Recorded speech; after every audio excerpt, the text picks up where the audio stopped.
Bonjour, aujourd'hui nous parlons de Sainte Thérèse de Lisieux, carmélite, Vierge et Mère, à la suite de la Vierge Marie. Son enfance n'a pas été facile. Elle a 4 ans et 8 mois quand sa maman décède. Alors elle considère sa sœur Pauline comme sa seconde maman, et voilà que sa sœur Pauline part au Carmel. Alors Thérèse a de violents maux de tête. Un oncle vient à la maison et raconte des souvenirs de la maman défunte. Les maux de tête de Thérèse deviennent insupportables. Elle ne reconnaît plus les membres de sa famille. Son papa fait une neuvaine de messe. Thérèse racontera plus tard dans ses manuscrits: c'est pas le désir de guérir qui manquait. J'aurais bien voulu guérir, mais il aurait fallu un miracle. Et ce miracle, la neuvaine de messe l'a obtenu. Et le miracle a eu lieu le dimanche de Pentecôte. Voyez le lien entre Marie et l'Esprit Saint. Ce dimanche-là, Thérèse est entourée de ses sœurs qui pensent qu'elle va mourir. Et ses sœurs supplient la Vierge Marie représentée par une statue au pied du lit. Thérèse regarde aussi la statue et voilà que le miracle. Thérèse racontera: je n'ai jamais rien vu de si beau. Sa bonté, sa tendresse ineffable et surtout son ravissant sourire qui me pénétra jusqu'au plus profond de mon âme. Et voilà Thérèse guérie, c'est en 1883. L'année suivante, Thérèse fait sa première communion. Et là, elle dit: c'était comme le premier baiser de Jésus à mon âme. Mais le raconter, ce serait un peu perdre le parfum de cette joie ineffable. Après la première communion, les enfants font une consécration à Marie. Et voilà que c'est Thérèse qui doit faire cette prière au nom des autres enfants. Et elle y met tout son cœur. Elle se donne à Marie comme si elle se jetait dans ses bras et elle se confie à elle. Un peu plus tard, Thérèse va sur ses 14 ans.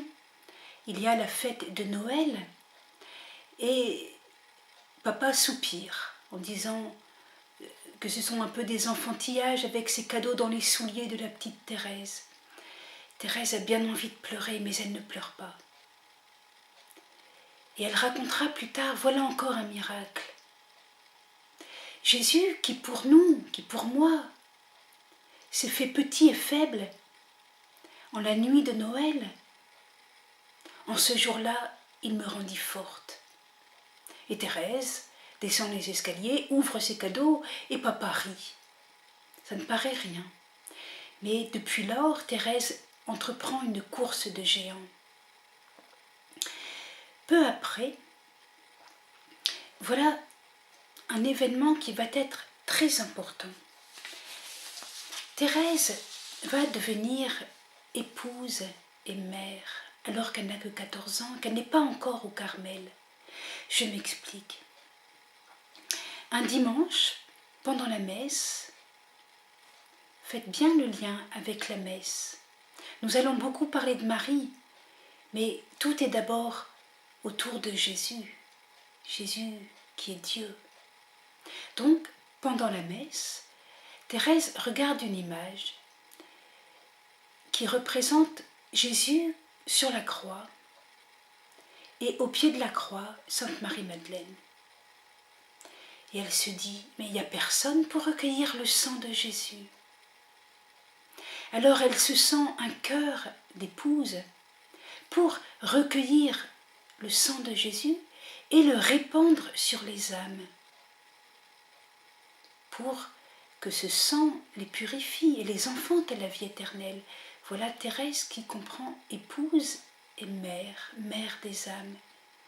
Elle sent la soif de Jésus et dans son cœur, elle sent aussi la même soif, une soif des âmes.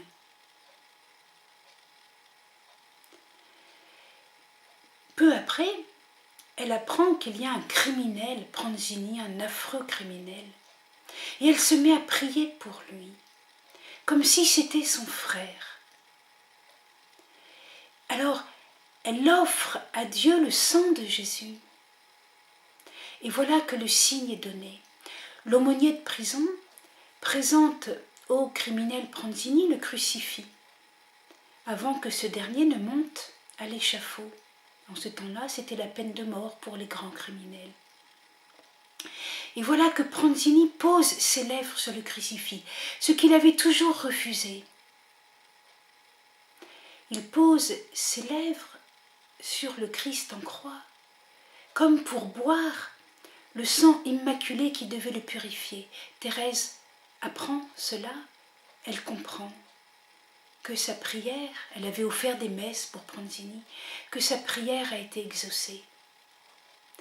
Alors, dans son cœur a grandi cette dimension d'épouse du Christ et de mère des âmes, les plus belles cordes du cœur humain. Continuons. Thérèse comprend qu'elle veut, comme ses sœurs plus âgées qu'elle, entrer au Carmel. Mais elle n'a que 15 ans. Comment faire? Elle demande à l'évêque de Bayeux, qui dit qu'elle est trop jeune. Alors, avec papa et avec sa sœur Céline, elle va entreprendre un voyage à Rome. Première étape, Paris, à Notre-Dame des Victoires. Cette même Notre-Dame des Victoires que son père avait invoquée pour sa guérison. À Notre-Dame des Victoires, elle comprend que c'est Marie qui l'a guérie, qu'elle est sa mère, elle l'appelle maman. Et elle se confie à Marie, elle lui confie son voyage. Elle confie aussi son voyage à Saint-Joseph, que depuis qu'elle est jeune, elle l'invoque comme protecteur des vierges. Alors, remplie de confiance, elle continue le voyage. On peut dire déjà sous le manteau virginal de Marie. Une autre étape sera Loreto, en Italie. Lorette, qui est la Sainte Maison, c'est-à-dire la maison de Nazareth, qui a été amenée en ce lieu d'Italie au moment où il y avait beaucoup de guerres en Terre Sainte. Donc des croisés ont ramené la maison de Nazareth. Et là, Thérèse a prié. Ensuite, elle va donc à l'audience du pape. Elle n'a pas le droit de dire grand-chose. Elle fait la queue avec toutes ces personnes qui embrassent la main du pape. Et elle lui dit son désir. Et le pape lui dit « Eh bien, vous ferez ce que vos supérieurs diront. » Rien de plus. Toujours est-il que Thérèse va entrer au Carmel, non pas pendant l'hiver ni pendant le carême qui peut-être aurait été trop rude pour elle, mais au moment où le Carmel célèbre la fête de l'Annonciation. Les débuts de Thérèse au Carmel ne sont pas très tendres. Elle n'est pas le joujou de la communauté, comme elle dira. La supérieure est rude avec elle. Et Thérèse dira « Oh, mon céleste époux Jésus a bien fait les choses, car ainsi mon affection pour la supérieure n'était pas trop humaine. C'était une affection pure qui me conduisait directement au Christ, l'époux de mon âme. » Bientôt, Thérèse va faire ses vœux. Elle fait ses vœux un 8 septembre, fête de la Nativité de Marie. Et là, elle demande la paix et surtout l'amour, l'amour sans bornes, sans limite. Et pour prouver son amour, elle demande le martyre du cœur et du corps. Voilà des dispositions très généreuses. Et avec un esprit très pratique, elle demande aussi de bien remplir les engagements qu'elle prend dans toute leur perfection. 6 ans plus tard, le 8 septembre, elle livre sa méditation Je sens que si par impossible tu trouvais une âme plus faible, plus petite que la mienne, tu te plairais de la combler de faveurs plus grandes encore, si elle s'abandonnait avec une entière confiance à ta miséricorde infinie. Alors, au Carmel, dans ce jardin clos, sous le manteau virginal de Marie, vont s'approfondir ce que Thérèse appelle les 4 cordes du cœur. Elle compare son cœur à une lyre, un instrument de musique à cordes. Elle dit il y a 4 cordes. L'amour sponsal, le Christ est l'époux de l'âme. L'amour maternel, qui est la réponse, la conséquence du premier. Et puis l'amour filial. Et enfin, l'amour fraternel, qui est aussi la conséquence de l'amour filial. Si Dieu est notre Père, alors tous les hommes sont frères. C'est très important. Et les saints ont toujours considéré ces cordes du cœur. On pourrait parler de Sainte Claire d'Assise, qui dit à Agnès, « Vous êtes épouse et sœur et mère de mon Seigneur ». Ou Catherine de Sienne, qui écrit à l'un de ses disciples, un disciple qui est prêtre, « Mon très aimé et très cher Père et frère et enfant dans le Christ Jésus ».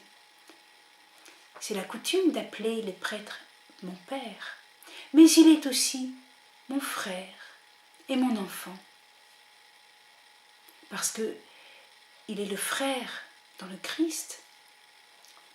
Nous sommes tous les enfants d'un même Père. Et il est mon enfant parce que Sainte Catherine de Sienne prie pour lui. Elle a donc à son égard une maternité spirituelle. Donc Thérèse de Lisieux comprend que sa virginité consacrée la conduit à un amour d'épouse.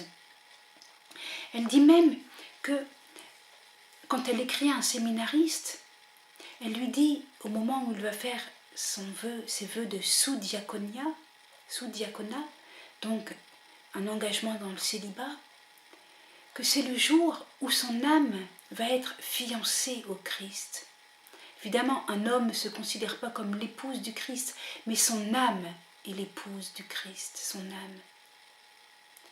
Une autre bienheureuse, la bienheureuse Dina Bélanger, dit que le cœur du Christ est le cadeau, le don du Christ aux âmes consacrées.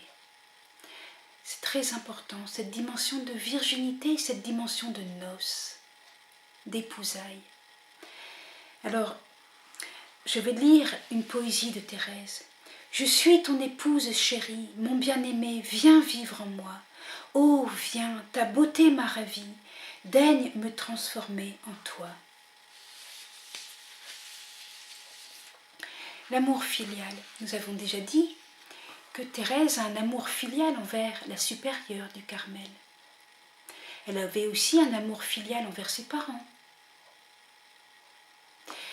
Cet amour filial imite Jésus, qui aimait Dieu le Père dans l'amour de la Sainte Trinité, et aussi qui aimait ses parents. Il leur était soumis, dit l'Évangile selon saint Luc.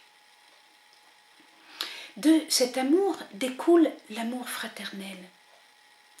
Jésus dit à Marie-Madeleine au moment de la résurrection, « Va vers mes frères et dis-leur, je monte vers mon Père et votre Père. » L'amour fraternel. Thérèse aura un amour fraternel très développé dans sa communauté. Elle aimera les autres religieuses avec beaucoup de charité, beaucoup, à tel point qu'on dira que c'est le docteur de l'amour. Mais elle comprendra cet amour à un degré très profond, véritablement comme le commandement nouveau de Jésus. Aimez-vous les uns les autres comme je vous ai aimé. Mais c'est impossible d'aimer les autres comme toi, Jésus. Alors elle demande à Jésus, viens toi-même dans mon cœur pour aimer les autres religieuses du Carmel, de façon à ce que je puisse aimer comme toi tu aimes. je voudrais dire un mot sur l'objectivité et sur la subjectivité. L'objectivité de l'amour. Saint Thomas d'Aquin disait que par l'amour, on est plus objectif que par la science. Par la science, l'objet connu est dans mon intelligence, à la mesure de mon intelligence. Mais par l'amour, je suis dans l'autre. Donc je suis dans l'objet ou la personne plutôt que j'aime. La subjectivité. La subjectivité, ce n'est pas quelque chose de négatif, au contraire. C'est lié à l'incarnation, cela valorise l'incarnation. Jésus, quand il s'est incarné, il a rencontré des personnes, une à la fois. Il a dit bonjour à une personne à la fois. Il a regardé une personne à la fois. Et c'est ce que Thérèse de Lisieux a parfaitement compris. À Noël, Jésus, tu me voyais. Au jardin de Gethsémani, Jésus, tu me voyais, moi. Le credo dit, pourquoi Jésus s'est incarné? Pour nous et pour notre salut. Thérèse de Lisieux répond simplement, pourquoi Jésus s'est incarné? Pour moi. Cette subjectivité très féminine, les femmes sont spontanément assez subjectives. C'est une valeur. Les hommes, plus spontanément, vont écrire des traités. Les femmes, comme Thérèse d'Avila ou Thérèse de Lisieux, écrivent une autobiographie. Elles racontent leur vie. Et en racontant leur vie, elles parlent de Jésus. Ce que Jésus a fait dans leur vie. Quand Thérèse veut parler de Jésus, elle fait une prière. Parce que ça lui est plus facile. De même, quand elle veut parler de Marie, elle ne fait pas un traité sur la Vierge Marie, elle fait un cantique. Pourquoi je t'aime, ô Marie? Voilà pour la subjectivité féminine. Revenons à cette dimension de carmélite, vierge, épouse et mère. La virginité est un silence profond. Ne pas s'occuper des choses de ce monde. Les abandonner avec confiance au Seigneur. Et dans cette virginité, il y a toute une vie intense d'union à Dieu qui se développe et une maternité spirituelle. Celui qui fait la volonté de mon Père, celui-là est ma mère, mes frères, mes sœurs. Oui, celui qui aime Jésus et toute sa famille, il trouve dans ce cœur unique qui n'a pas son semblable tout ce qu'il désire, il trouve son ciel. Thérèse écrit, « Ah, tu le sais, divin Jésus, je t'aime, l'esprit d'amour m'embrase de son feu, c'est tant aimant que j'attire le Père. » Dans ces quelques vers, il y a Jésus, le Fils, l'Esprit d'amour, l'Esprit Saint, et Dieu le Père. Il y a la Trinité. La façon dont Thérèse dit « Jésus, je t'aime », c'est inspiré par l'Esprit Saint.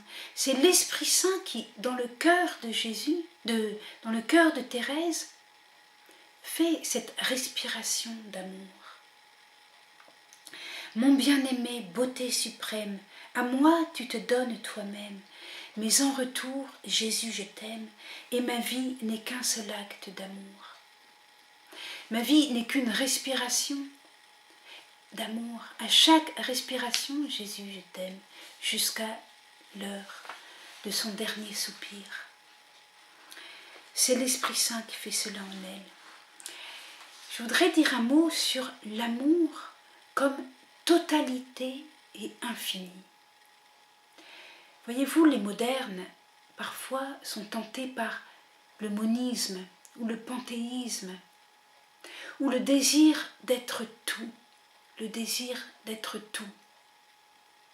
Thérèse a très bien vu le danger de ce désir. Mais, parce qu'elle est chrétienne, elle a trouvé la vraie réponse. Je lis. je compris que l'amour renfermait toutes les vocations, que l'amour était tout, qu'il embrassait tous les temps et tous les lieux, en un mot qu'il est éternel.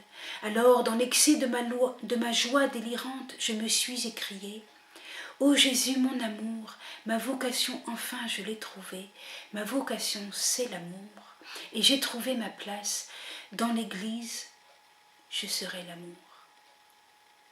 Voilà.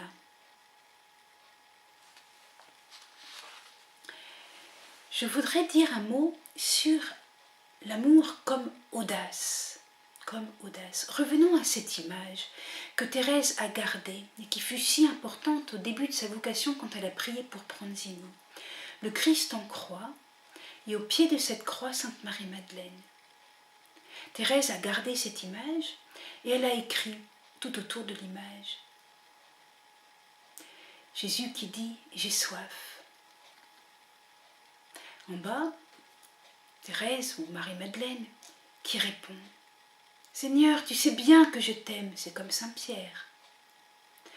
Ou « Prends pitié de moi, pécheur », c'est comme le publicain. Et sur les côtés, elle a remis les paroles du dialogue de Jésus avec la Samaritaine. « Si tu savais à qui tu parles, c'est moi qui t'en aurais donné de l'eau vive. Seigneur, donnez-moi de cette eau vive. » Il y a là toute cette spiritualité, l'amoureuse audace, la foi en la miséricorde. C'est ainsi que nous arrivons au don total de soi-même à l'amour de Jésus. Nous sommes en l'année 1895, l'acte d'offrande à l'amour miséricordieux. Là, c'est très proche de Saint Louis-Marie de Montfort et en même temps c'est un peu différent.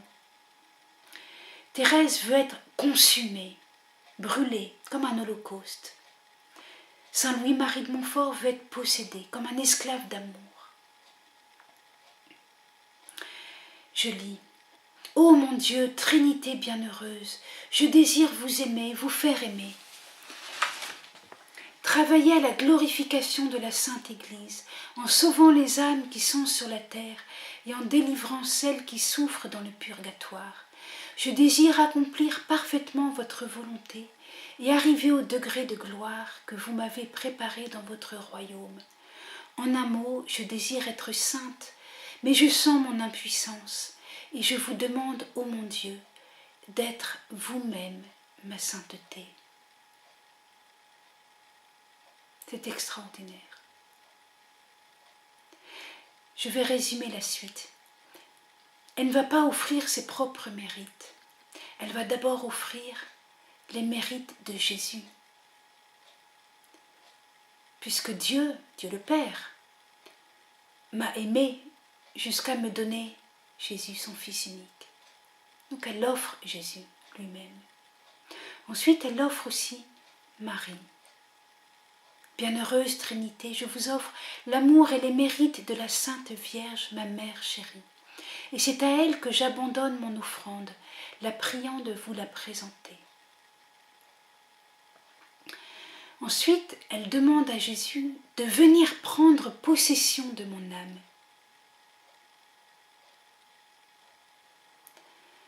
Ne vous éloignez pas de votre petite hostie. Ensuite, l'Holocauste.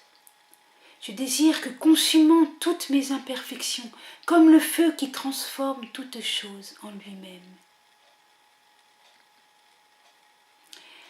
Ensuite, elle remercie Dieu pour les souffrances qu'elle a vécues pendant sa vie.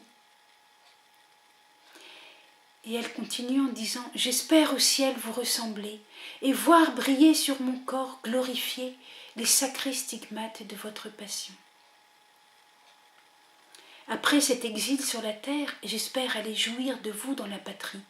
Mais je ne peux pas amasser de mérite pour le ciel. Je veux travailler pour votre seul amour, dans l'unique but de vous faire plaisir, de consoler votre cœur sacré et de sauver des âmes qui vous aimeront éternellement. » Vous voyez, elle s'éloigne du côté scolastique, du côté un petit peu trop marchand de l'époque précédente. Ici, tout est amour. C'est un peu comme le prophète Isaïe. Alors je continue.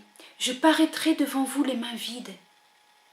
Car je ne vous demande pas, Seigneur, de compter mes œuvres. Toutes nos justices ont des tâches à vos yeux.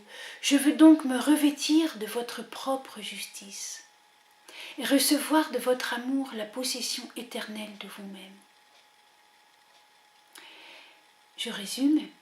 Afin de vivre dans un acte de parfait amour, je m'offre comme victime d'holocauste à votre amour miséricordieux, vous suppliant de me consumer sans cesse, laissant déborder en mon âme les flots de tendresse infinie qui sont renfermés en vous, et qu'ainsi je devienne martyr de votre amour, ô mon Dieu.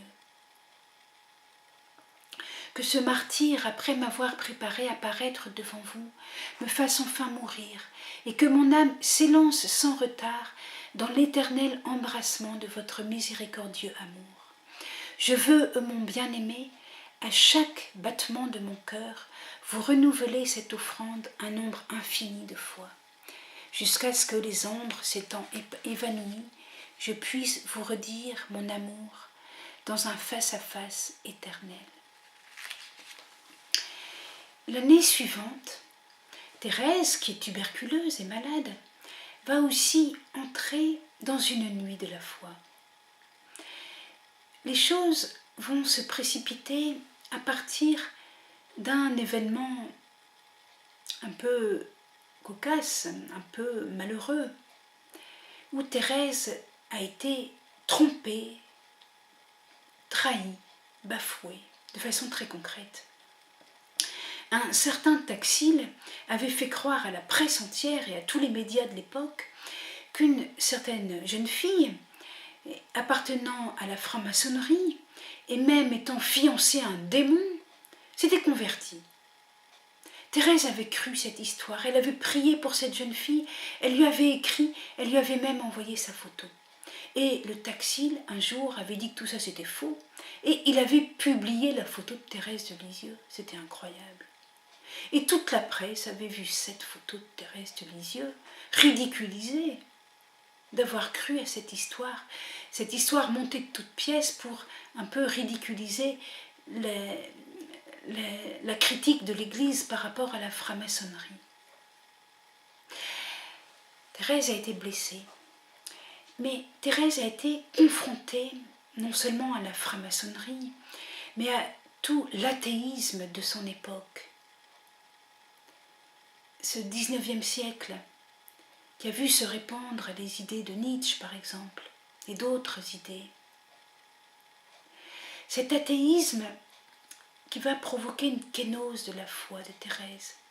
Thérèse ne va jamais consentir au moindre péché contre la foi, mais elle va prier pour les hommes de son temps, et elle va partager leur obscurité, les ténèbres qui les entourent, les doutes de son siècle, et sans doute aussi de notre siècle à nous.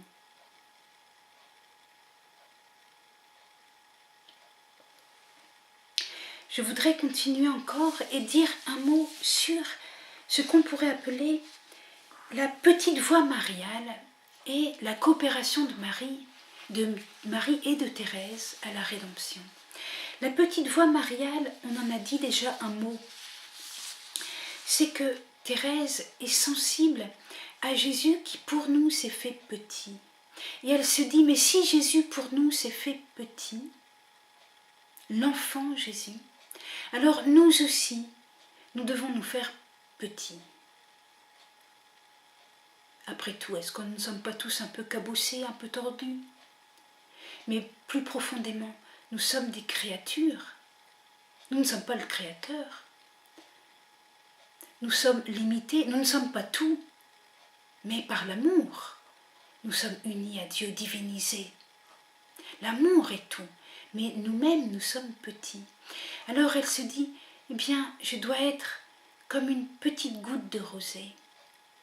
Ça fait penser à Fra Angelico, qui a peint l'entrée des saints au ciel, qui font une ronde avec leurs anges gardiens, devant une fleur qui est petite, comme le lys des champs. Le lys des champs, Thérèse dit, nous devons être comme une goutte de rosée pour le lys des champs. Ainsi, le lys des champs peut nous accueillir, peut nous recevoir. Mais si nous sommes trop grands, trop gros, trop fiers, on ne peut pas être accueillis par le lys des champs qui est tellement petit. Voilà, voyez-vous cette profondeur? Et cette petitesse va aider Thérèse à passer à travers cette épreuve de la foi, va aider Thérèse à garder la confiance et l'amour. Voyez-vous, l'acte de consécration de Thérèse avait une dimension mariale, mais comme en passant. Il n'y avait que 2 lignes concernant Marie. Saint Louis-Marie de Montfort, lui, a beaucoup développé la consécration à Dieu par Marie. Mais les 2 saints se ressemblent, c'est bien la dimension mariale qui aide à vivre le don total à Dieu. Parce que c'est par Marie que nous pouvons vivre la confiance et l'amour. Parce que Marie est la première à avoir été petite, à vivre la confiance et l'amour. Jean-Paul II va dire, elle est la première de ces petits à qui le royaume des cieux a été révélé. Voilà. Elle est aussi celle qui a vécu un pèlerinage de la foi. Mère, ton doux enfant veut que tu sois l'exemple de l'âme qui le cherche en la nuit de la foi. Je sais qu'à Nazareth, mère pleine de grâce, tu vis très pauvrement, ne voulant rien de plus, point de ravissement, de miracle, d'extase, n'embellisse ta vie, ô reine des élus. Voilà le pèlerinage de la foi de Marie, la victoire de la foi, la joie de la foi, la joie de croire même quand le ciel s'assombrit. Elle a une autre image. Quand il y a des nuages dans le ciel, il ne faut pas oublier que derrière les nuages, il y a toujours le soleil. Et même quand c'est bien difficile de croire que derrière les nuages, il y a encore le soleil, alors c'est là la joie parfaite. La joie de l'acte de foi. Et elle va même dire que durant cette dernière année de sa vie, c'est là qu'elle a produit, qu'elle a accompli le plus grand nombre d'actes de foi. L'acte volontaire de la foi.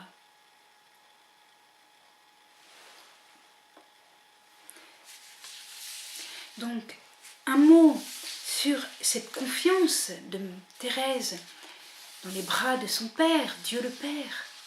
Confiance et amour, car Dieu le Père conduit son troupeau dans les pâturages, qu'il rassemblera les agneaux, les pressera sur son sein. Elle lit toute l'Écriture pour y lire combien Dieu le Père nous aime. Et la coopération de Marie à la rédemption naît de cette confiance. Elle lit dans l'Évangile Jésus qui dit « La moisson est abondante, mais le nombre des ouvriers est petit. Demandez donc au maître de la moisson qu'il envoie des ouvriers. » Thérèse s'étonne. « Comment ça, vous ne pouvez pas faire tout seul? Vous êtes Dieu. Comment avez-vous besoin d'ouvriers ?» Alors elle continue de lire l'Évangile. Et elle lit dans l'Évangile de Jean, au chapitre 12. « Si le blé tombe en terre, s'il meurt, il rapporte beaucoup de fruits. » Alors Thérèse comprend. La moisson sera abondante si le blé tombe en terre et s'il meurt. C'est-à-dire à travers d'abord la mort à soi-même, la mort à son égoïsme, et puis à travers les souffrances que l'on reçoit passivement, comme par exemple la tuberculose qui l'a fait tant souffrir. À cette époque-là, il n'y avait pas d'antibiotiques, on souffrait beaucoup.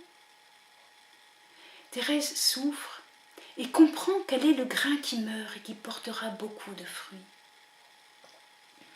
Alors elle pense à Jésus à Gethsémani. Elle pense à l'ange qui consola Jésus. Un ange te montrant cette moisson choisie, fit renaître la joie sur ta face bénie. Jésus, que tu me vis au milieu de tes lys, rappelle-toi. Rappelle-toi que ta rosée féconde, virginisant les corolles des fleurs, les a rendus capables dès ce monde de t'enfanter un grand nombre de cœurs. Je suis vierge, Jésus, cependant quel mystère, en m'unissant à toi des âmes, je suis la mère.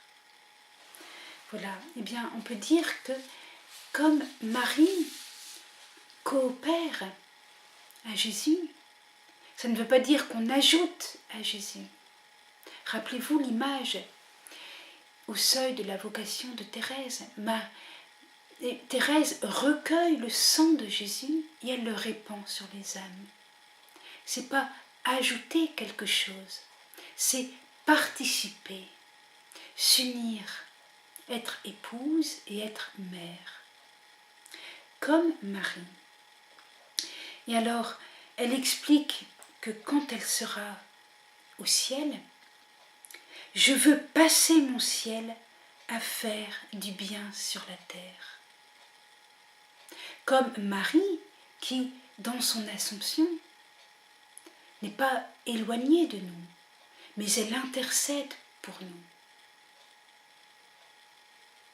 Alors, Thérèse, on peut se souvenir de son amour pour Marie, son union à Marie.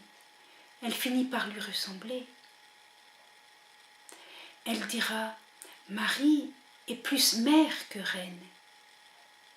Elle écrira, ne crains pas de trop aimer Marie. Au revoir, à bientôt.